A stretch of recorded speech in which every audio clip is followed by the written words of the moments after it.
Hi students, అందరు ఎలా ఉన్నారు? నేను మీ విష్ణువర్ధన్, మీరు చూస్తున్నారు Vishnu smart info YouTube channel. Students, మనకి ఎన్ఎంసి వాళ్ళు, ఎన్ఎంసి అంటే నేషనల్ మెడికల్ కమిషన్ వాళ్ళు, సో ఎవరైతే నీట్ ఎగ్జామ్ రాసి మంచి మార్క్స్ తెచ్చుకొని ఎంబీబీఎస్ కాలేజ్లో జాయిన్ అవ్వాలి అనుకుంటుంటారో, సో వాళ్ళందరికీ ఒక గుడ్ న్యూస్ లాంటిది వీళ్ళొక నోటీస్ అనేది రిలీజ్ చేశారు. సో ఈ పబ్లిక్ నోటీస్లో ఏముంది, అసలు ఆ గుడ్ న్యూస్ ఏంటి? సో ఎంబీబీఎస్ కాలేజెస్లో జాయిన్ అవ్వాలి అనుకున్న వాళ్ళకి సో నేను ఇప్పుడు చెప్పే మ్యాటర్ అనేది చాలా ఇంపార్టెంట్. సో డెఫినెట్గా మీకు గనక మంచి మార్క్స్ వచ్చుండి మీరు ఎంబీబీఎస్ సీట్ కోసం కనుక ఎదురు చూస్తుంటే సో ఈ వీడియోని చివరి వరకు చూడండి, ఓకేనా? ఎక్కడ స్కిప్ చేయొద్దు, చివరి వరకు చూడండి. సో అయితే మీకు ఇప్పుడు నీట్ 2024 ఎగ్జామ్ రాసింటారు, మంచి మార్క్స్ వచ్చింటాయి, అయితే ఎంబీబీఎస్ కాలేజెస్లో జాయిన్ అవ్వాలి అనుకుంటారు. అలా అది కూడా ఏమనుకుంటారు, ఒక మంచి ఎంబీబీఎస్ కాలేజ్లో జాయిన్ అవ్వాలి అనుకుంటుంటారు. మంచి ఎంబీబీఎస్ కాలేజ్ అంటే మీనింగ్ ఏంటి? ఆ కాలేజీలో ఫస్ట్ ఇన్ఫ్రాస్ట్రక్చర్ చూడాలి. సో ల్యాబ్స్ ఎలా ఉన్నాయి, హాస్పిటల్ ఎలా ఉంది, బిల్డింగ్స్ ఎలా ఉన్నాయి, ఆ కాలేజీలో ఫెసిలిటీస్ ఏంటి, అలాగే ఆ కాలేజీలో ఫ్యాకల్టీ ఎలా ఉంది, ఎంతమంది ఫ్యాకల్టీ ఉన్నారు. సో వీటితో పాటు ప్రతి కాలేజ్కి మనకి హాస్పిటల్ లింక్ అయి ఉంటుంది. సో హాస్పిటల్లో ఎన్ని బెడ్స్ ఉన్నాయి, ఓకేనా? బెడ్స్లో మళ్ళీ ఎమర్జెన్సీ బెడ్స్ ఎన్ని ఉన్నాయి, అలాగే క్లినికల్ లోడ్ ఎంత, ఓకేనా? పేషెంట్స్ ఇన్ఫ్లో ఎంత. సో ఇవన్నీ ఫ్యాక్టర్స్ డిపెండ్ అవుతాయి. సో ఇవన్నీ మంచిగా ఉంటేనే ఆ కాలేజ్ని మంచి మెడికల్ కాలేజ్ అంటారు. సో మీరు మంచి మార్క్స్ తెచ్చుకొని కూడా ఏదో ఎవరో చెప్పినట్టు సో మీరు వెబ్ ఆప్షన్స్ పెట్టుకునేటప్పుడు, కాలేజెస్ని ఆర్డర్లో పెట్టుకునేటప్పుడు, చాయిసెస్ అనేవి ఫిల్ చేసేటప్పుడు ఎవరో చెప్పింది విని ఎలా పడితే అలా ఆర్డర్లో పెట్టుకున్నారనుకోండి, సో మీరు వెబ్ ఆప్షన్స్ పెట్టుకునేటప్పుడు మీరు నష్టపోతారు. మీకు వచ్చిన మార్క్స్ కూడా మీకు మంచి కాలేజీలో రాదు ఎలా పడితే అలా పెట్టుకుంటే. సో మీరు ఫస్ట్గా మార్క్స్ తెచ్చుకోవడం ఎంత ఇంపార్టెంటో ఆ మార్క్స్కి తగ్గట్టు బెస్ట్ మెడికల్ కాలేజ్లో సీట్ తెచ్చుకోవడం కూడా అంతే ఇంపార్టెంట్. సో ఇప్పుడు నేను చెప్పినాను కదా, ఫ్యాకల్టీ, ఓకేనా, ఇన్ఫ్రాస్ట్రక్చర్, అలాగే హాస్పిటల్, ఓకేనా, కాలేజీకి హాస్పిటల్ లింక్ అయి ఉంటుంది కదా, హాస్పిటల్లో బెడ్స్ ఎన్ని ఉన్నాయి, క్లినికల్ లోడ్ ఎంత ఉంది, పేషెంట్స్ ఇన్ఫ్లో ఎంత ఉన్నారు. సో ఇవన్నీ తెలిస్తేనే ప్రాక్టికల్స్ మీరు థర్డ్ ఇయర్ నుంచి కానీ సెకండ్ ఇయర్ నుంచి కానీ ప్రాక్టికల్స్ చేస్తారు. సో ఆ ప్రాక్టికల్స్ మీరు చేయాలంటే మంచి పేషెంట్స్ ఇన్ఫ్లో ఉండాలి, మంచి బెడ్స్ అనేవి ఉండాలి. సో ఇవన్నీ మీరు మైండ్లో గుర్తుపెట్టుకోవాలి. సో ఏదో గుడ్డిగా అయితే వెబ్ ఆప్షన్స్ పెట్టేటప్పుడు అలా పెట్టేయకండి, మంచిగా రీసెర్చ్ చేసి పెట్టండి. సో ఇప్పుడు ఈ పబ్లిక్ నోటీస్ ఎందుకంటే, సో వీళ్ళు ఇప్పుడు నేను చెప్పిన డీటెయిల్స్ అన్నీ సో ఈ అకాడమిక్ ఇయర్ నుంచి వాళ్ళ యొక్క వెబ్సైట్లో పెట్టేశారు. సో నేను మీకు ఈరోజు ఈ వీడియోలో వాళ్ళు ఈ డీటెయిల్స్ అన్నీ నేను చెప్పినాను కదా మీకు ఇప్పుడు, సో ఆ డీటెయిల్స్ అన్నీ వీళ్ళ యొక్క వెబ్సైట్లో పెట్టారు, ఓకేనా? అవి మీరు ఎలా చెక్ చేసుకోవాలి, అందులో ఏవి ఇంపార్టెంట్, సో వీటన్నిటి గురించి నేను ఈరోజు ఈ వీడియోలో డిస్కస్ చేస్తాను. సో మీరు కనుక మంచి మార్క్స్ తెచ్చుకొని ఎంబీబీఎస్ కాలేజ్లో జాయిన్ అవ్వాలనుకుంటే ఖచ్చితంగా మీ అంతకు మీరు ఓన్ రీసెర్చ్ చేయాలి. సో అలా కాదన్నా సో మీరు పర్సనల్ గైడెన్స్ ఇస్తారా అంటే ఎస్. సో ఇలా చాలామంది పేరెంట్స్ రిక్వెస్ట్ చేయడం వరకు సో నేను లాస్ట్ 5 years నుంచి ఈ మెడికల్ కౌన్సిలింగ్కి సంబంధించి చాలామందికి హెల్ప్ చేశాను కాబట్టి కొద్దిమంది పేరెంట్స్ పర్సనల్ గైడెన్స్ కావాలి అన్నారు. సో పేరెంట్స్ అడిగారు కాబట్టి నేను మెంటర్షిప్ ప్రోగ్రామ్ కూడా స్టార్ట్ చేశాను. సో ఈ మెంటర్షిప్ ప్రోగ్రాంలో మీరు జాయిన్ అవుతే సో నేను ప్రతి ఒక్కటి సో ఓకేనా, మీకు మెడికల్ కాలేజెస్ మీకు వచ్చిన మార్క్స్ ప్రకారం మీ యొక్క క్యాస్ట్ కేటగిరీ ప్రకారం ఏ ఆర్డర్లో పెట్టుకుంటే మీకు బెస్ట్ మెడికల్ కాలేజ్లో రావడానికి ఛాన్స్ ఉంటుంది. అలాగే కౌన్సిలింగ్కి సంబంధించిన ప్రతి అప్డేట్ మీకు నేను చెప్తుంటాను. అలాగే మీకు ఏమన్నా కౌన్సిలింగ్ ప్రాసెస్కి సంబంధించి కానీ కట్ ఆఫ్కి సంబంధించి కానీ ఏం డౌట్స్ ఉన్నా కూడా మీరు నాకు పర్సనల్ కాల్ చేసి నాతో మాట్లాడవచ్చు.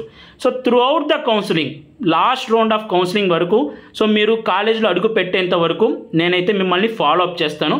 సో ఇంట్రెస్ట్ ఉన్న వాళ్ళు స్క్రీన్ మీద కనిపిస్తున్న ఈ నెంబర్కి సో మీరు వాట్సాప్లో అయితే మెసేజ్ చేయండి. సో ఈ మెంటర్షిప్కి సంబంధించి అలాగే మేము జాయిన్ అయిపోతామన్నా అనుకున్న వాళ్ళు సో మీరు ఈ నెంబర్ మీ స్క్రీన్ మీద కనిపిస్తున్న నెంబర్కే సో 3000 రూపీస్ త్రూ ఫోన్పే కానీ గూగుల్ పే ద్వారా కానీ ట్రాన్స్ఫర్ చేసి ఆ స్క్రీన్ షాట్ని ఇదే వాట్సాప్ నెంబర్కి మెసేజ్ చేయండి.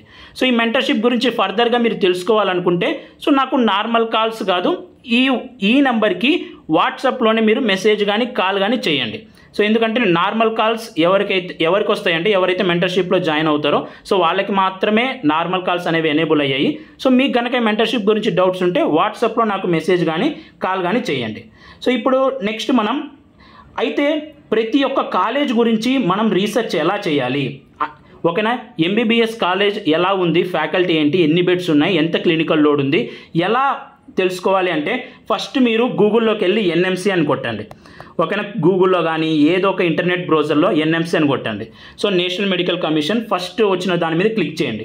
సో వెబ్సైట్లోకి వెళ్ళిపోగానే మీకు ఇక్కడ యాన్యువల్ డిక్లరేషన్ ఫామ్ అని ఉంటుంది వెబ్సైట్లో. సో మీకు స్క్రీన్ మీద కనిపిస్తుంది కదా, యాన్యువల్ డిక్లరేషన్ ఫామ్ అని కనిపిస్తుంది కదా, దీని మీద క్లిక్ చేయండి. క్లిక్ చేయగానే మీకు ఇలా కింద ఇంకోటి కనిపిస్తుంది, UGMSMER అని ఈ అకాడమిక్ ఇయర్ది కనిపిస్తుంది. దాని మీద క్లిక్ చేయండి. సో దాని మీద క్లిక్ చేయగానే సో మీకు ఇలా ఈ పేజ్ అనేది ఓపెన్ అయిపోతుంది. సో కాలేజెస్, మన ఇండియాలో ఉన్న మెడికల్ కాలేజెస్ అన్నీ ఇక్కడ మీకు డిస్ప్లే అవుతాయి. అయితే ఇక్కడ సెర్చ్ బటన్ ఉంది కదా, ఈ సెర్చ్ బటన్ని మీరు ఉపయోగించుకోండి. ఎందుకంటే సో మనకి మెయిన్గా మన స్టేట్ కోటా కౌన్సిలింగ్లో అయితే మన మెడికల్ కాలేజెస్ ఎలా ఉన్నాయో చెక్ చేసుకోవాలి. కాబట్టి ఈ సెర్చ్లో మీకు ఏ కాలేజ్ నుంచి అయితే డౌట్ ఉందో ఆ కాలేజ్ని ఇక్కడ సెర్చ్ చేయండి. సో ఫర్ ఎగ్జాంపుల్ నేను వచ్చేసి మనకి గాంధీ మెడికల్ కాలేజ్ ఉంది కదా, తెలంగాణలో one of the best medical college Gandhi medical college ఉంది కదా సికింద్రాబాద్లో. సో గాంధీ మెడికల్ కాలేజ్ అని సెర్చ్ చేశాను. సో నేను సెర్చ్ చేయగానే చూడండి ఇక్కడ నాకు కనిపించేసింది గాంధీ మెడికల్ కాలేజ్ సికింద్రాబాద్ అని. సో మీకు ఇక్కడ ఇప్పుడు చూడండి కాలేజ్ డీటెయిల్స్ ఉన్నాయి, సో స్టూడెంట్ అడ్మిషన్ డీటెయిల్స్ ఉన్నాయి, హాస్పిటల్ డీటెయిల్స్ ఉన్నాయి, క్లినికల్ లోడ్ డీటెయిల్స్ ఉన్నాయి, డెత్ ఆర్ బర్త్ డీటెయిల్స్ కూడా ఉన్నాయి, ఫ్యాకల్టీ డీటెయిల్స్ ఉన్నాయి, అలాగే అదర్ డీటెయిల్స్ కూడా ఉన్నాయి. సో మీరు ఇప్పుడు ఏం చేస్తారంటే ఫర్ ఎగ్జాంపుల్ మీకు కాలేజ్ డీటెయిల్స్ కావాలి అనుకోండి, ఇక్కడ కంప్లీటెడ్ అని ఉంది కదా దాని మీద క్లిక్ చేయండి. సో దాని మీద క్లిక్ చేయగానే సో కాలేజ్ పేరు, ఎప్పుడు ఎస్టాబ్లిష్ చేశారు, దాని యొక్క అడ్రస్ ఏంటి, పిన్ కోడ్ ఏంటి, సో కాలేజ్ యొక్క వెబ్సైట్ ఏంటి, సో ఇలా కాలేజ్లో మీకు కాంపిటెంట్ అథారిటీ ఫోన్ నెంబర్ ఏంటి, ఇలా మొత్తం డీటెయిల్స్ వస్తాయి కాలేజీకి సంబంధించి. ఆ తర్వాత అన్న మాకు హాస్పిటల్ డీటెయిల్స్ కావాలి అన్నారు అనుకోండి, ఈ కంప్లీటెడ్ అని కనిపిస్తుంది కదా దాని మీద క్లిక్ చేయండి. సో దాని మీద క్లిక్ చేయగానే హాస్పిటల్లో టోటల్ బెడ్స్ ఎన్ని ఉన్నాయి, ఎమర్జెన్సీ బెడ్స్ ఎన్ని ఉన్నాయి, సో అలాగే మీకు కాలేజ్ హాస్పిటల్కి సంబంధించి డీటెయిల్స్ అన్నీ వస్తాయి. అలాగే నెక్స్ట్ అలా కాకుండా అన్న క్లినికల్ లోడ్ ఎంత ఉంది, పేషెంట్స్ ఇన్ఫ్లో ఎంత ఉంది, సో ఈ డీటెయిల్స్ కావాలి అన్న అంటే సో అక్కడ మీరు క్లినికల్ లోడ్ కంప్లీటెడ్ మీద క్లిక్ చేస్తే ప్రతి ఒక్క డిపార్ట్మెంట్కి so total OPD patients so ఈ డీటెయిల్స్ అన్నీ వస్తాయి. అలా కాదన్నా మాకు ఫ్యాకల్టీ డీటెయిల్స్ కావాలి అనుకుంటే సో ఫ్యాకల్టీ డీటెయిల్స్ మీద క్లిక్ చేస్తే ఆ ఫ్యాకల్టీ ఎవరున్నారు, సో వాళ్ళ యొక్క డెసిగ్నేషన్ ఏంటి, సో ఇవన్నీ డీటెయిల్స్ వస్తాయి. ఇవన్నీ మీరు చెక్ చేసుకోవచ్చు. అలాగే నెక్స్ట్ నేను మన ఆంధ్రప్రదేశ్లో ఆంధ్ర మెడికల్ కాలేజ్ గురించి కూడా సెర్చ్ చేశాను. ఎస్ ఆంధ్ర అని సెర్చ్ చేయండి, ఆంధ్ర మెడికల్ కాలేజ్ విశాఖపట్నం అని వస్తుంది. సో మీరు దీని మీద క్లిక్ చేయండి, మీకు ఆ డీటెయిల్స్ అన్నీ కనిపిస్తాయి.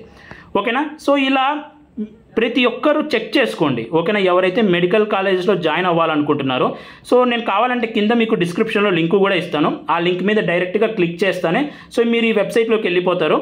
సో అక్కడ కాలేజ్ గురించి రీసెర్చ్ చేయండి. సో ఇవన్నీ మ్యాటర్ అవుతాయి. సో మీకు ప్రాక్టికల్స్ అనేవి చాలా ఇంపార్టెంట్.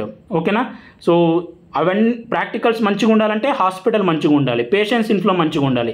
ఇవన్నీ చూసుకొని మీరు వెబ్ ఆప్షన్స్ పెట్టేటప్పుడు ఆర్డర్ అనేది అలా పెట్టుకోండి. సో లేకపోతే ఈ డీటెయిల్స్ ఏం చూసుకోకుండా ర్యాండమ్గా పెట్టేస్తే మళ్ళీ మీరు ఇబ్బంది పడతారు. సో మీకు ఒకవేళ అన్న పర్సనల్ గైడెన్స్ కావాలనుకుంటే మన మెంటర్షిప్ ప్రోగ్రాంలో అయితే జాయిన్ అవ్వండి. సో ఇలాంటి యూస్ఫుల్ థింగ్స్ అన్నీ నేను మన యూట్యూబ్ ఛానల్లో వీడియోస్లో కూడా పెడుతుంటాను. సో మీరు మన యూట్యూబ్ ఛానల్కి కూడా అప్ టు డేట్ ఉండండి. సో మీకు ఉపయోగపడే ప్రతి ఒక్కటి నేను మన యూట్యూబ్ ఛానల్లో పెడుతుంటాను. సో మీరు ఇంకా మన ఛానల్ని సబ్స్క్రైబ్ చేసుకోకపోతే సబ్స్క్రైబ్ చేసుకోండి. అలాగే మీకు ఈ వీడియో నచ్చితే లైక్ చేయండి. Thank you so much for watching. Have a great day.